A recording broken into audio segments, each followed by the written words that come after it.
আসসালামু আলাইকুম সম্মানিত ভিউয়ার্স, আশা করি সকলে ভালো আছেন। আজকে বলতে যাচ্ছি রাজনীতিতে আসল নেতৃত্ব কেমন হবে।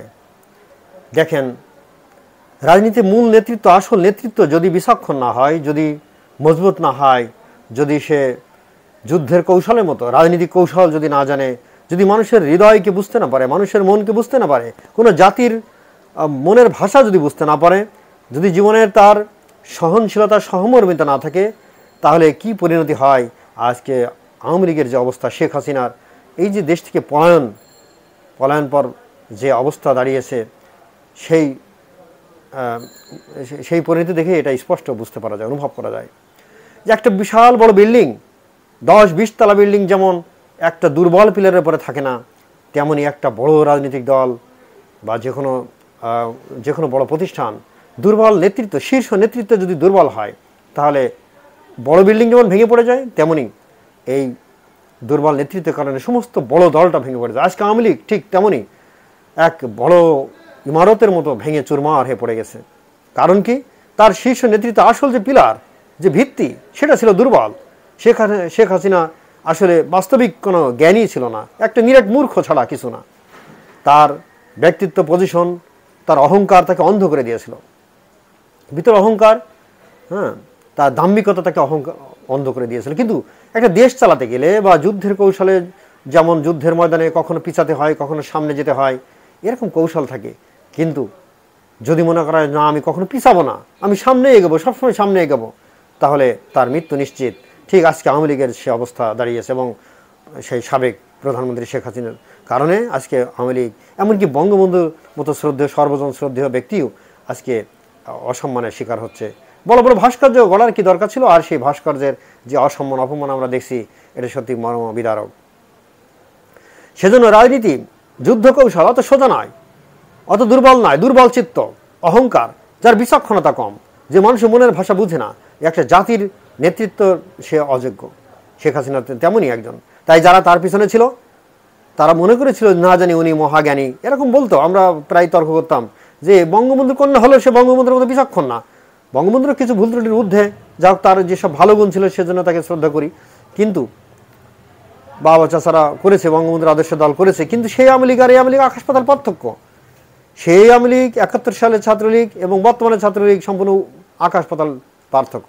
বঙ্গবন্ধুর আওয়ামী লীগ অন্তত দেশের মুক্তির স্বাধীনতা আন্দোলন করেছে এবং মানুষের মুক্তির বার্তা দিয়েছে। বঙ্গবন্ধু দুর্নীতির বিরুদ্ধে অন্তত দারুণ কথা বলেছেন, এবং তার লেখা অসমাপ্ত আত্মজীবনীতেও তিনি রাজনীতির অনেক সুন্দর কথা বলেছেন। কিন্তু সেটা হয়তো শেখ হাসিনা মনে পাঠ করেনি, আর বোঝে নাই, অথবা না বুঝেও না বোঝার ভান করেছে, এবং ব্যক্তিগত অহংকার তাকে এমন অন্ধ করে দিয়েছে যে সমস্ত নিজে ডুবেছে, তার দলকে ডুবিয়েছে, তার বাবাকে পর্যন্ত ডুবিয়ে গেল। তাই রাজনীতি অত সোজা বিষয় না। এখানে মানবতা থাকতে হবে, ইমান থাকতে হবে, সহমর্মিতা থাকতে হবে, উদারতা থাকতে হবে, মানুষের হৃদয়ের ভাষা বুঝতে হবে, দেশের মানুষের ভাষা বুঝতে হবে, মানুষের সংখ্যাগরিষ্ঠ মানুষের মনের ভাষাটাকে বুঝতে হবে। আজকে বিভিন্ন কারণে আজকে তারা নষ্ট হয়ে গেছে, পচে গেছে। এক হলে এদেশের মুসলিম প্রধান দেশ, এদেশের মানুষের ইসলামের কে সংকুচিত করেছে এই আওয়ামী লীগ সরকার, হাসিনা সরকার। ভারতকে খুশি করার জন্য তারা বই পুস্তক থেকে ইসলামিক আকিদা সম্পন্ন 9ম-10ম শ্রেণীর বই থেকে উমর ফারুকের পরে যে কাজী নজরুল ইসলামের কবিতা ছিল সেটা তুলে দিয়েছে। অথচ সে কবিতা ছিল একজন শাসক, কি দরিদ্র অবস্থায় তিনি রাষ্ট্র শাসন করেছেন, এক ছেঁড়া জামা পরা রাজা ছিলেন উমর ফারুক।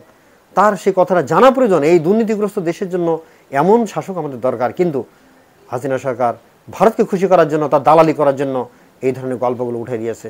আর অন্যান্য শ্রেণী থেকেও নবী রাসূলের গল্পগুলো তুলে ইসলামকে সংকুচিত করতে চেয়েছিল। কিন্তু ইসলাম শুধু মুসলমানের জন্য নয়, নজরুল কাজী নজরুল ইসলাম সেটা বলেছেন, শুধু মুসলমানের লাগিয়েও আসে নাকি ইসলাম, সত্যে যে চাই আল্লাহ মানে মুসলিম তারই নাম। ইসলাম একটা সর্বাধুনিক জীবন বিধান। এখানে কখনো অহংকার নেই, এখানে কোনো বিজয়ের অর্জনের পরে অহংকার করা নিষেধ আছে। এমনকি এক যুদ্ধক্ষেত্র থেকে নবী করিম সাল্লাল্লাহু আলাইহি ওয়াসাল্লাম ফেরত আসার পরে তিনি বললেন, আমরা বাইরের শত্রুর মোকাবেলা করেছি, এখন অন্তরের যে শত্রু তার মোকাবেলা করো। অর্থাৎ জিহাদে আকবর, অন্তরের ভিতরে নফস, এই শয়তানের সাথে লড়াই করা এখন আমাদের কর্তব্য। মক্কা বিজয় যেদিন করলেন, তিনি সেদিন তার সাহাবাদের বললেন, মক্কা আমরা বিজয় করেছি, এই মক্কা শহরে আমরা প্রবেশ করব, কিন্তু মাথা উঁচু করে না, সবাই ঘোড়ার পিঠে যেভাবে প্রবেশ করবে মাথা নিচু করে প্রবেশ করো, কেননা আমরা জয়লাভ করেছি, তাই আমাদের অহংকার করা যাবে না। আমরা জয়লাভ করেছি বলে আমাদেরকে বিনীত হতে হবে। কি অপরিমাণ বিচক্ষণতা আর কি উদারতা, কি জ্ঞানের কি দীপ্তি, যা কখনো কল্পনা করা যায় না। তাই যে কোনো দলের নেতৃত্বের জন্য বিচক্ষণ, উদার, মানবিক, সহজ সরল, যে মানুষের হৃদয়কে বুঝে, ব্যক্তিগত স্বার্থের ঊর্ধ্বে যে মানুষের কথা চিন্তা করে, দুর্নীতিমুক্ত, যে পৃথিবীর সমস্ত কিছুর বিনিময়ে যার হৃদয়কে বিক্রি করে না, সমস্ত কিছুর বিনিময়ে যার আত্মাকে বিক্রি করে না, এমন ব্যক্তিকে কোনো দলের প্রধান হিসেবে নির্বাচন করা উচিত। হাসিনার মতো এক নিরেট মূর্খ, এক দাম্ভিক অহংকারীকে যারা নির্বাচন করবে তারা বিপদে পড়বেই। কেননা এটা একটা পিলারের উপর একটা বড় ভিত্তি। দেখেন, সবাই চিন্তা কল্পনা করা যায় না, আজকে সেই মাটি, সেই বাংলাদেশ আছে, আজকে সেই আওয়ামী লীগ আছে, সেই সব ব্যক্তিরাই দেশে আছে, কিন্তু হাসিনা নেই এবং তার সঙ্গবঙ্গ সব যারা দুর্নীতিগ্রস্ত তারা ধরা পড়ছে। তাদের দুর্নীতির ইতিহাস এখন বিস্তৃতি মানে সবাই জানতে পারছে। এর কারণটা কি? এর কারণ তার বিচক্ষণতা নেই, সে সম্পূর্ণ কোনো নেতৃত্বের কোনো গুণাবলী তার ভিতর ছিল না। কিন্তু অন্ধের মতো যারা তাকে অনুসরণ করেছে তারাই বিপদে পড়েছে। আমিও ছোটোবেলায় আওয়ামী লীগ করেছি, বাবা চাচারা আওয়ামী লীগ করেছে, কিন্তু যখন দেখলাম এই হাসিনা সরকার চোর, এ ভোট চুরি করে পাশ করে, তখন এই চোরেকে সাপোর্ট করা কখনোই উচিত না। যারা বের হয়ে গেছে তার ভিতরে যেমন ডক্টর কামাল হোসেন, তিনি বের হয়ে গেছেন কারণ তিনি বিচক্ষণ, তিনি বঙ্গবন্ধুকে শ্রদ্ধা করতেন, তাই বলে হাসিনাকে না। এদেরকে বলা হয় সবচেয়ে মেরুদণ্ডওয়ালা মানুষ। কাদের সিদ্দিকী বের হয়েছে, যদিও তিনি অতটা বেশি শক্ত কথা বলতে পারেন না। আসম আব্দুর রব, একসময় তো তারা অধিকাংশ মানুষ এই আওয়ামী লীগে ছিল, কিন্তু যারা বের হয়ে গেছে তারাই বীর পুরুষ, তারাই বিচক্ষণ। কারণ দুর্বল হাসিনা নেতৃত্বের অধীনে থাকা আর একটা দুর্বল ঘুনে